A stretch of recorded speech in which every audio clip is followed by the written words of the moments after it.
Assalomu alaykum, hurmatli tomoshabinlar. Bugungi mavzu juda muhim.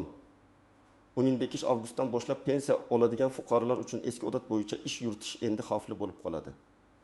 Gap faqat pensiya miqdori haqida emas. Gap pensiyani vaqtida olish, to'lov to'xtab qolmasligi, ortiqcha to'lov chiqib keyin qaytarib berishga majbur bo'lmaslik, hujjatlar sabab muammo kelib chiqmasligi haqida ketmoqda. Men bugun sizga oddiy tilda tushuntirib beraman. Oldin qanday edi, endi nima o'zgaryapti? Kimlar albatta ehtiyot bo'lishi kerak, kimlar xavotir olmasa ham bo'ladi, qanday hujjatlarni tayyorlash kerak va muammo chiqsa qayerga murojaat qilish lozim? Agar siz pensiya olsangiz, ota-onangiz pensiya olsa, oilangizda nogironlik pensiyasi yoki boquvchisini yo'qotganlik pensiyasi oladigan inson bo'lsa, bu videoni oxirigacha ko'ring. Hozirning o'zida kanalga obuna bo'ling, like bosing. Chunki bunday ma'lumotlar ko'pincha kech eshitiladi, lekin oqibati cho'ntakka uradi.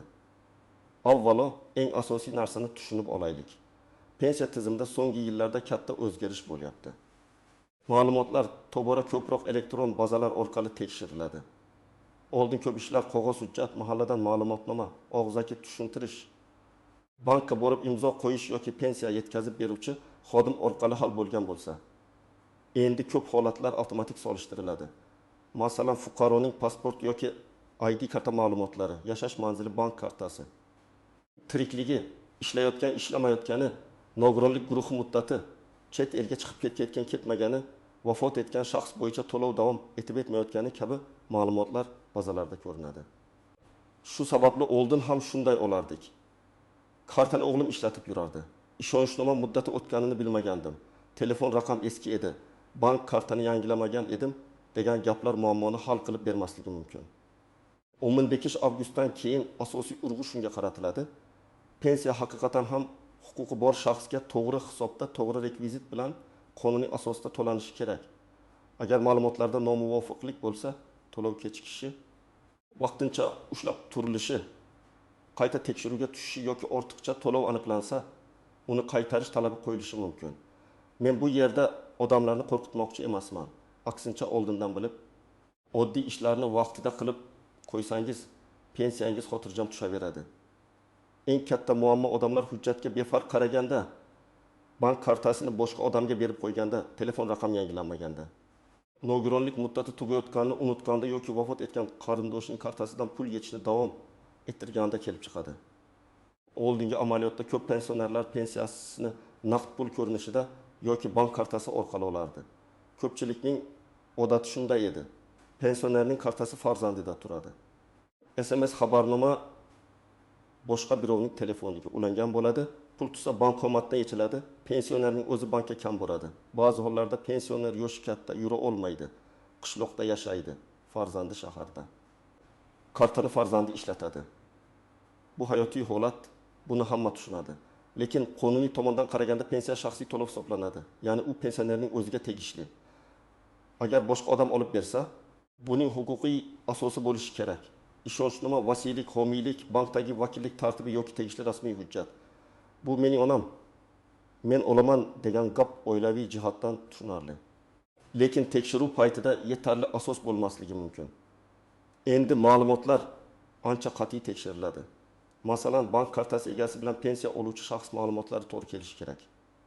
Pasport seriyasi almashgan bo'lsa, ID karta olingan bo'lsa, familiya o'zgargan bo'lsa, bankdagi ma'lumot eski qolgan bo'lsa, pensiya tushida texnik xatolik chiqishi mumkin.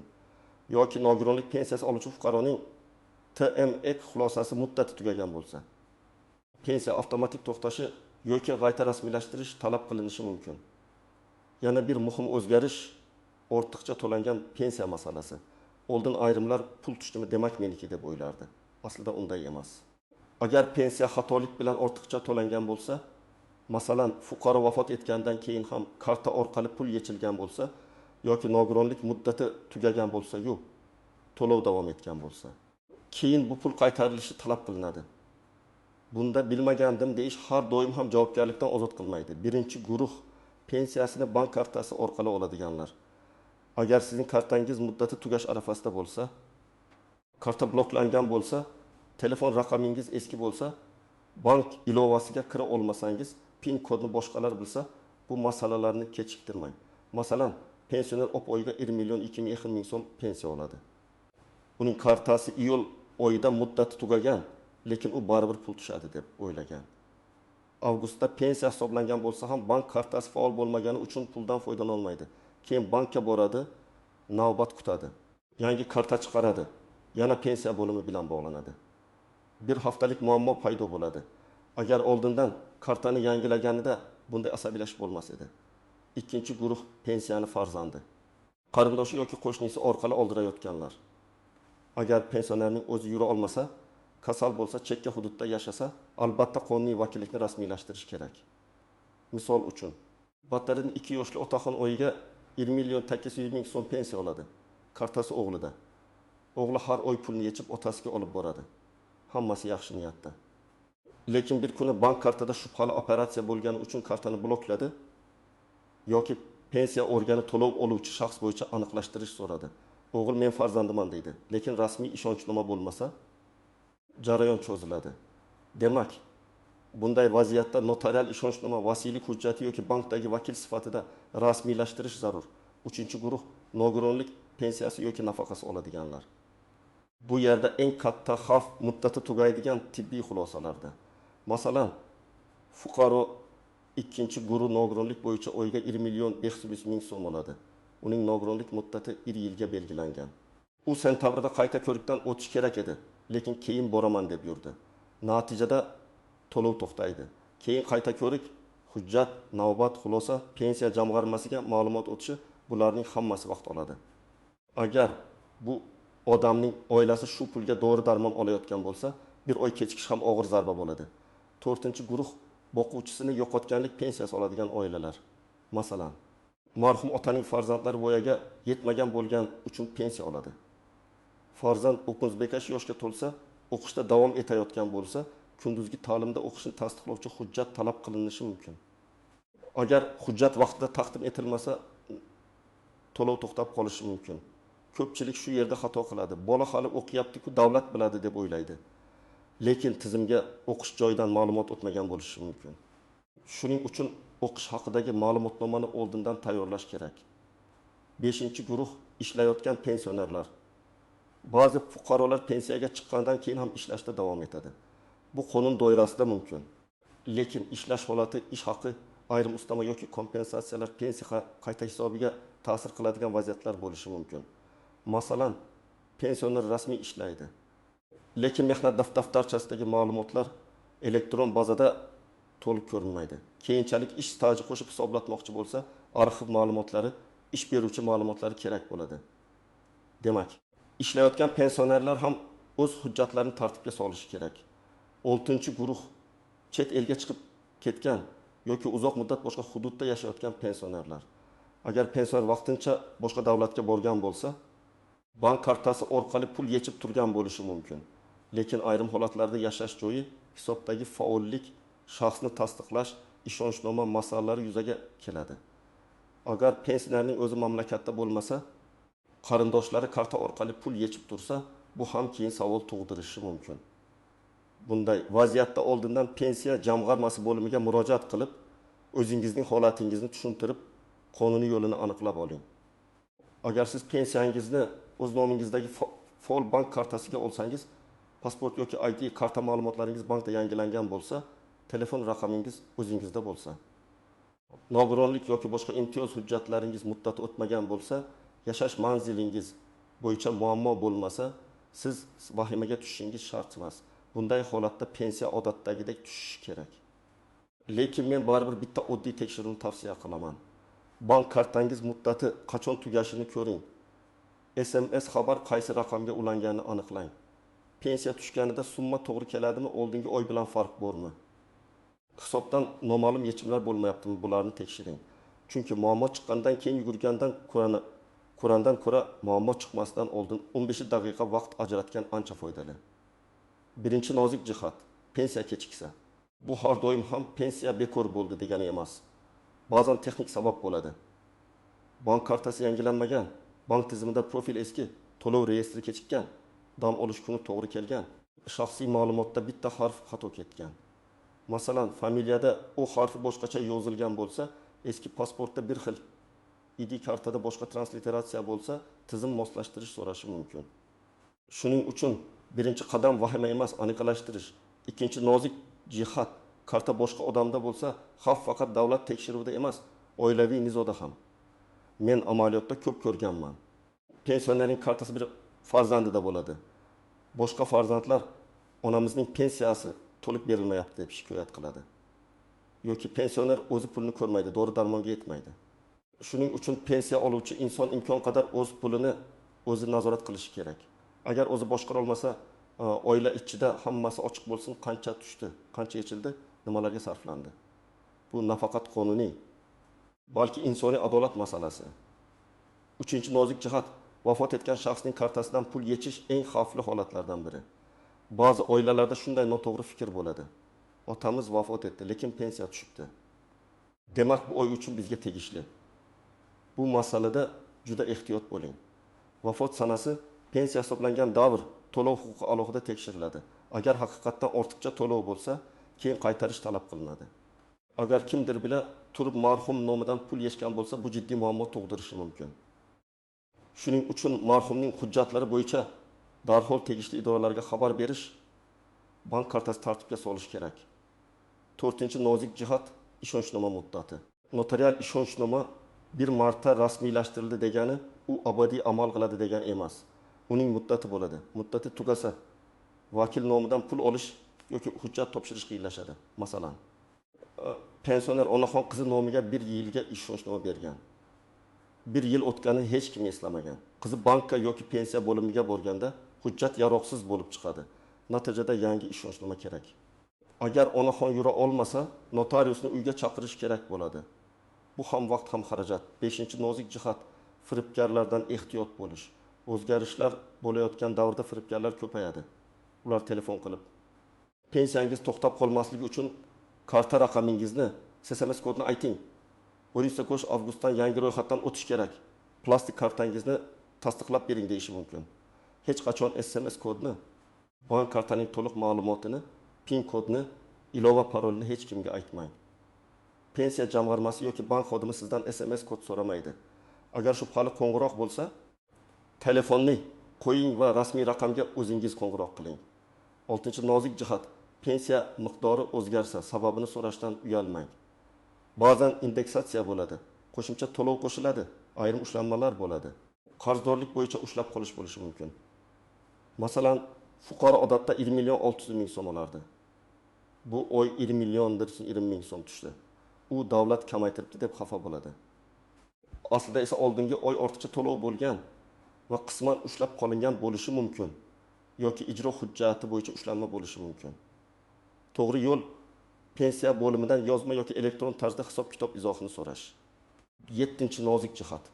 Hujjatlar elektron bazada bor bo'lsa ham, eski arxiv hujjatlari kerak bo'lib qolishi mumkin. Ayniqsa ish stajini qayta hisoblatmoqchi bo'lganlar uchun. Sovet davridagi ish joylari, yopilib ketgan korxonalar, kolxoz sovxoz davri, harbiy xizmat, dekret davri, zararli mehnat sharoiti bo'yicha imtiyozli staj, bularning hammasi ba'zan arxiv ma'lumotnomasini talab qiladi. Shuning uchun mehnat daftarchasi, eski buyruqlardan ko'chirma, ish haqi ma'lumotnomasi, arxiv javoblari yo'qolmasin. Endi eng muhim qismga o'tamiz. Siz bugundan boshlab nima qilishingiz kerak? Men buni bosqichma-bosqich aytaman. Birinchi qadam, shaxsiy ma'lumotlaringizni tekshiring. Pasport yoki ID kartangiz amaldami, familiya, ism, otasining ismi bankdagi ma'lumot bilan bir xilmi? Tug'ilgan sana to'g'rimi? Telefon raqamingiz o'zingizniki ekanini aniqlang. Agar yaqinda ID karta olgan bo'lsangiz, bankka borib ma'lumotni yangilating. Ko'pchilik pasportni almashtirsam, hamma joy avtomatik biladi deb o'ylaydi. Amalda esa bank profilida eski hujjat turib qolishi mumkin. Bank kartangizni tekshiring. Karta muddati, karta bloklanmaganligi, SMS xabarnoma, mobil ilova, PIN xavfsizligi bularni ko'ring. Agar kartangizni doim farzandingiz ishlatsa, hech bo'lmasa pul tushganini o'zingiz ham biladigan qiling. Telefoningiz oddiy bo'lsa ham, SMS xabarni o'zingizning raqamingizga ulang. Agar ko'zingiz yaxshi ko'rmasa, ishonchli yaqin inson bilan birga tekshiring. Lekin SMS kod va PIN kodni hammaga tarqatmang. 3-chi qadam, pensiya huquqiga ta'sir qiladigan hujjatlarni yig'ing. Bular nimalar? Pasport yoki ID karta pensiya guvohnomasi bo'lsa, bank karta rekvizitlari, mehnat daftarchasi, ish staji bo'yicha arxiv hujjatlari, nogironlik bo'yicha tibbiy xulosa, o'quvchisini yo'qotganlik bo'yicha o'qish ma'lumotnomasi, vasiylik yoki homiylik hujjati, ishonchnoma, yashash manzili bo'yicha ma'lumot. Hamma hujjatni bitta papkaga solib qo'ying. Bu oddiy tuyuladi. Lekin muammo chiqqanda eng katta yordam shu bo'ladi. 4-qadam, agar pensiya boshqa odam orqali olinayotgan bo'lsa, vakillikni qonuniylashtiring. Notariusga murojaat qiling. Ishonchnoma rasmiylashtiring. Agar pensioner yura olmasa, notariusni uyga chaqirish imkoniyatini so'rang. Agar pensioner muomalaga layoqatsiz deb topilgan bo'lsa yoki doimiy parvarishga muhtoj bo'lsa, vasiylik, homiylik organlari orqali rasmiy tartibni aniqlang. Bu ishlarni keyinga qoldirmang. Ayniqsa 10-8 avgustdan keyingi qat'iy tekshiruvlar davrida hujjatsiz vakillik ko'p savol tug'diradi. 5-qadam. Nogironlik yoki o'qish bo'yicha muddatlarni kalendarga yozib qo'ying. Masalan, TMIK qayta ko'rik qachon, o'qish ma'lumotnomasi qachon yangilanadi, karta muddati qachon tugaydi, ishonchnoma qachon tugaydi. Farzandingiz telefoniga ham eslatma qo'ying. Chunki ko'p muammo aynan unutibman degan joydan boshlanadi. 6-qadam, pensiya miqdorini nazorat qiling. Har oy qancha tushayotganini yozib boring. Oddiy daftar tuting, o'ynomi. Tushgan summa, yechilgan summa, qolgan qoldiq. Masalan, avgust 20.720.000 so'm tushdi. 20.200.000 yechildi, 520.000 qoldi. Bu nafaqat nazorat, balki oilada tushunmovchilik bo'lmasligi uchun ham foydali. Agar bir oy pul kam tushsa, darhol sababini aniqlaysiz. 7-qadam, muammo bo'lsa, og'zaki gap bilan cheklanib qolmang. Pensiya jamg'armasining tuman yoki shahar bo'limiga murojaat qiling. Bankdagi muammo bo'lsa, bank filialiga boring. Imkon bo'lsa, yozma ariza qoldiring yoki elektron murojaat yuboring. Arizada aniq yozing, men falonchi, pasport ma'lumotim shunday, pensiya oluvchiman.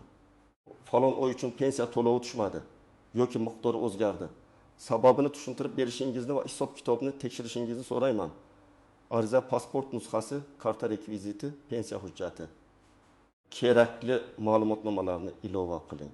8-qadam, MyGov.uz yoki boshqa rasmiy elektron xizmatlardan foydalanishni o'rganing. Agar o'zingiz foydalana olmasangiz, farzandingizdan yordam so'rang. Lekin login, parol, elektron raqamli imzo, bank kodlari masalasida ehtiyot bo'ling. Rasmiy xizmatlar orqali murojaat yuborish, javobni kuzatish, ma'lumot olish ancha qulay. Qishloqda yashaydiganlar mahalla, davlat xizmatlari markaziy yoki pensiya bo'limi orqali maslahat olishi mumkin. 9-qadam, agar ortiqcha to'lov haqida xat kelsa, uni e'tiborsiz qoldirmang. Ba'zi odamlar xatni ko'rib qo'rqadi va yashirib qo'yadi. Bu noto'g'ri. Avval hisob-kitobni so'rang. Qaysi oylar uchun nima sababdan ortiqcha to'lov deb topilgan, summa qanday hisoblangan, bularni aniqlang. Agar rozi bo'lmasangiz, yozma e'tiroz bering, dalillaringizni qo'shing. Agar haqiqatan ortiqcha to'lov bo'lsa, uni qaytarish tartibini kelishish mumkin. Eng yomoni, umuman javob bermaslik. 10-qadam, oilangizdagi keksalarga yordam bering.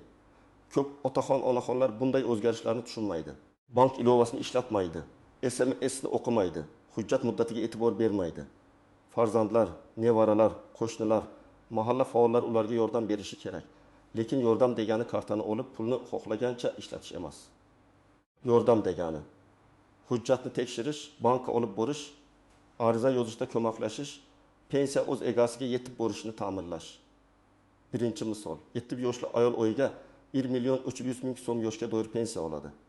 U ID kartaga o'tgan, lekin bankdagi ma'lumot eski pasport bo'yicha qolgan. Karta muddati ham avgust oxirida tugaydi. U pensiya tushishini kutadi, lekin karta orqali pul yecha olmaydi. Bankka borsa, avval shaxsiy ma'lumotni yangilash, keyin karta chiqarish kerakligi aytiladi. Agar u 15 avgustdan oldin bankka borib, ID kartasini ko'rsatib, kartani yangilab qo'yganida pensiya bilan muammo bo'lmas edi. Xulosa, hujjat almashsa, bank ma'lumotini ham yangilash kerak.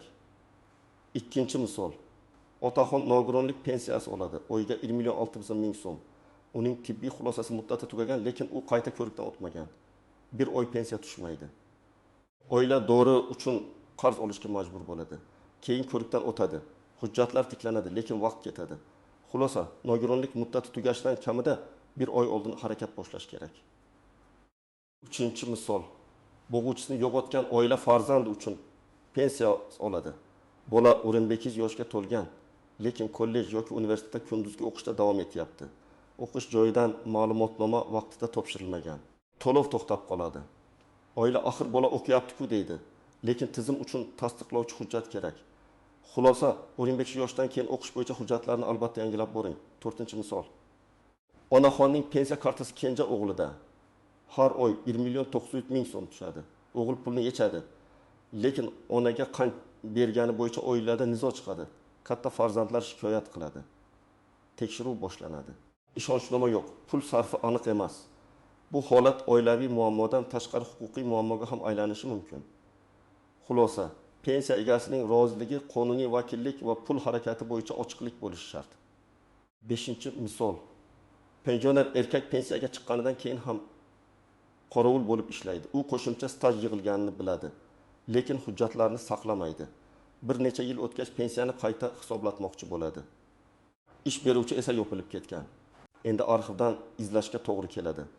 Xulosa, ishlayotgan pensionerlar mehnat shartnomasi, buyruq, ish haqi ma'lumotlari, elektron mehnat daftarchasi holatini nazorat qilib borish kerak.